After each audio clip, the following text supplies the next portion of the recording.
자, 전국에 계신 요리 지망생 여러분 안녕하세요. 고등학교 교사 최정원 인사드리겠습니다. 자, 오늘은 NCS 양식조리 제 3차 시 주방의 위생관리에 대해서 알아보는 시간을 가져보겠습니다. 자, 오늘 수업의 핵심 포인트는요. 첫 번째, 주방시설 위생관리에 대해서 알아보는 시간을 가질 거고요. 두 번째, 주방의 교차 위험을 방지하기 위해서는 어떠한 것들을 해야 되는지 알아보겠고요. 세 번째, 주방시설 및 주방 도구의 위생관리에 대해서 한번 알아보는 시간을 갖도록 하겠습니다. 자, 목차고요. 주방의 위생관리에 대해서 첫 번째 시간에는 주방위생, 두 번째는 교차 위험 방지, 세 번째는 도구 및 기기의 위생에 대해서 알아보겠습니다. 자, 그럼 첫 번째, 주방시설 위생관리는 무엇이냐에 대해서 알아보는 시간을 갖도록 할게요. 자, 주방시설 위생관리의 중요성은 무엇일까요? 여러분, 일단 주방시설 위생은 어떤 것들이 있을까요? 주방시설 위생이라고 하면 이 주방 안에 있는 모든 기물, 기기 또는 저 자신, 칼이라든지 공간 및 장비, 시설에 대한 모든 청결 관리를 총칭하는 것을 뜻합니다. 즉, 이 주방에 있는 단 하나의 공기조차도 주방시설 관리 위생에 들어간다고 보시면 되겠죠. 자, 그럼 우리가 이런 시설 위생을 왜 하는지 한번 알아볼게요. 시설 위생은 장비 및 식자재를 청결, 안전하게 보관하여 궁극적으로 위생적인 음식을 생산하는데 그 목적이 있습니다. 요리사의 목적과 똑같죠. 결과적으로 우리가 주방을 깨끗이 관리를 해야만이 우리가 소비자나 고객님들한테 맛있고 안전하고 깨끗한 영양소 있는 음식을 전달할 수 있기 때문에 우리가 이렇게 주방 시설 위생을 하고 시설 위생을 관리하는 것이라고 보시면 돼요. 그럼 이 주방은 우리가 하루에 몇 번씩이나 청소해야 되는지 혹시 알고 계시나요? 우리가 보통 하루 장사를 하면 이제 오전 장사가 있고 잠깐 브레이크 타임이 있겠고 다시 또 오후 장사가 있겠죠. 즉 주방은 무조건 하루에 1회 이상 청소를 해야 합니다. 항상 청결로 유지하기 때문에 장사를 시작할 때 1회 청소를 하고 장사 오전 타임이 끝났을 때 다시 한번 정리를 하시고요.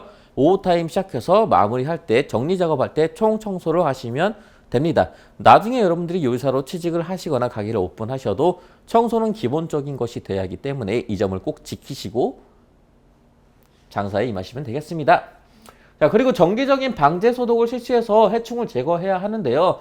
우리가 아무리 잘 막더라도 파리 한 마리나 모기 한 마리는 들어올 수 있습니다. 방충망이 뚫린 곳이 있을 수도 있겠고요. 하수구를 통해서 쥐가 들어올 수도 있기 때문에 휴무나 쉬는 날을 잡고 전문적인 업체를 불러서 해충 작업을 해야 되고 이제 구제 작업을 꼭 해주시길 바랍니다. 그리고 우리가 주방시설 위생관리의 마지막 냉장, 냉동고가 굉장히 중요하죠. 언제나 청결하고 온도 관리에 유의해야 합니다. 냉장고는 몇 도가 좋을까요? 1에서 4도 사이로 항상 유지를 해주시고요. 냉동고는 마이너스 18도 이상으로 유지를 해주셔야만이 안전하게 미생물부터 보호받는 식품이 될 수 있겠습니다. 그렇다고 이제 온도만 유지해 주시고 청소를 안 하면 안 되시겠죠?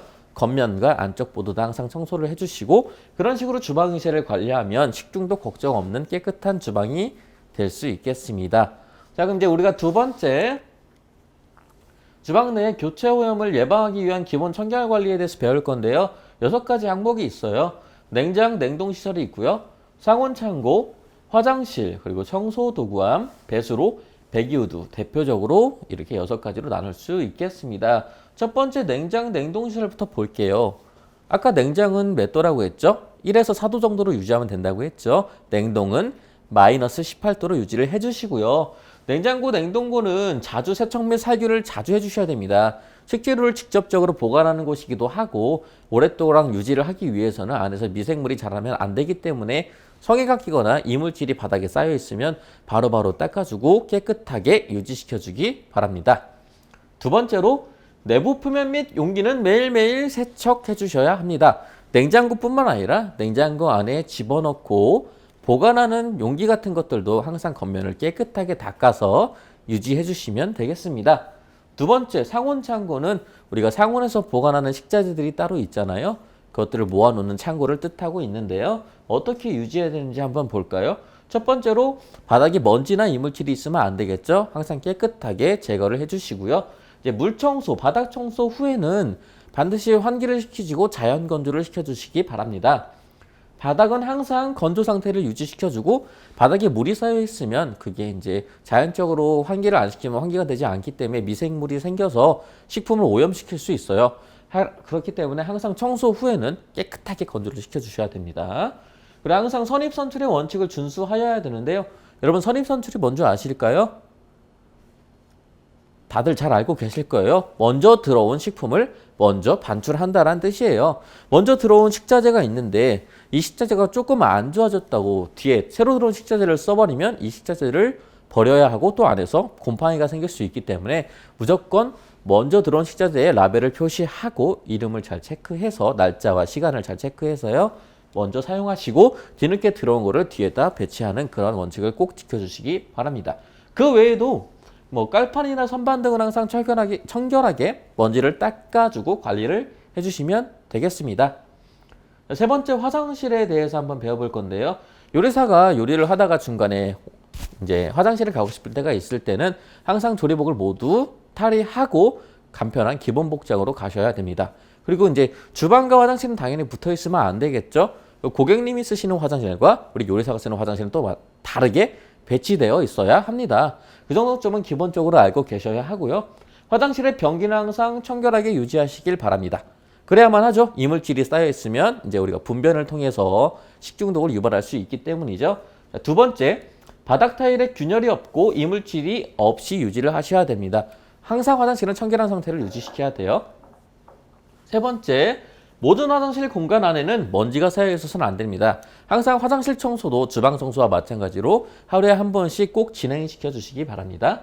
네 번째, 방향제나 변기 세척제 등을 구비해서 화장실을 쾌적하고 아름다운 상태를 만들어 주셔야 합니다. 이제 변기 세척제 같은 것도 있어야 변기가 수시로 깨끗하게 유지가 되니까요. 여러분들 이제 주방뿐만 아니라 밖에서도 항상 청결을 잘 유지시켜 주시기 바랍니다. 그리고 이제 청소도구함은 어떻게 유지를 해야 되는지 한번 볼게요. 청소도구함 외에 청소도구가 존재해서는 안 되겠죠. 청소도구는 항상 청소도구함 안에 있어야 합니다. 그리고 청소도구함 안에는 청소도구만 보관을 해야 되지 이 안에다 뭐 조리복을 몰래 넣어놓거나 또는 뭐 칼 등을 넣어놓고 사용하면 절대 안 되겠죠. 또한 청소 후에는 깨끗이 청소도구를 세척하고 건조해서 지전된 장소에 보관하고 주방에서 보이지 않는 곳에 보관하셔야 합니다. 자, 다섯 번째, 배수로에 대해서 알아볼게요. 우리 배수로는 하부에 부착된 찌꺼기를 철저하게 제거해 주셔야 돼요. 우리가 설거지를 하고 또 요리를 나를 경우에 바닥에 음식이 떨어질 경우가 있는데 바닥 청소 후에 배수로로 모두 음식물 처리가 다 빠져나갔는지 또는 배수로 철망에 걸쳐서 거기서 썩고 있는지를 잘 확인해 주시고 청소를 해 주셔야 합니다. 두 번째로, 배수로는 해충 및 악취의 원인이므로 주기적으로 확인을 하시고 청소를 해주셔야 합니다. 하루에 한 번 이상 꼭 배수로를 확인해 주시고 음식물 찌꺼기나 또는 해충이 들어올 수 있는 구멍이 생겼는지 확인을 꼭 해주시고요. 세 번째로, 배수로 위에 무거운 선반이나 물건 등이 올라가서 배수구를 파손할 수 있기 때문에요. 배수로 같은 경우는 위에는 깨끗하게 아무것도 없이 또는 선반 밑에 쪽에 기울기 있게 잘 만들어 주시면 물기도 잘 빠지고요. 배수로가 파손될 경우는 전혀 없으니까 그런 식의 생각하셔서 주방 교차 오염을 예방하시면 되겠습니다. 여섯 번째, 마지막으로 배기우드 청소에 대해서 말씀드릴 건데요. 배기우드는 여러분 우리가 환풍기라고도 하죠. 이제 주로 기름때가 많이 띄고 안에서 먼지가 쏟아지기 때문에 일주일에 한 번 정도는 무조건 청소를 해주셔야 합니다. 청소하기 전에 항상 배기우드 아래에 비닐을 덮고 청소해야 되는데 그 이유에 대해서 아실까요? 그렇죠. 이제 배기우드에는 먼지가 쌓여 있고 기름이 쌓여 있기 때문에 이거를 제거했을 경우에 음식물이나 또는 주방에 이렇게 떨어질 수 있어서 그런 교차 오염을 막기 위해서 비닐로 덮어두고 다시 비닐을 제거해주면 됩니다. 배기우드 내에 거름망은 분리해서 청소하는데 세제로 깨끗하게 기름기를 모두 제거해 주시면 됩니다. 그 다음에 배기우드의 내부와 외부를 잘 닦아주시면 되겠습니다. 자, 이렇게 두 번째, 주방 내 교차 오염 예방까지 잘 알아봤고요. 마지막 세 번째, 주방시설 및 도구 위생 관리에 대해서 알아보는 시간을 갖도록 하겠습니다. 기계 및 설비에 대해서 알아볼 거고요. 도마 및 식칼에 대해서 알아볼 것이고 행주는 어떻게 관리해야 되는지 알아보도록 할게요. 첫 번째, 기계 및 설비는 전기 코드를 제거 후에 청소를 해야겠죠. 감전의 위험이 있기 때문에요.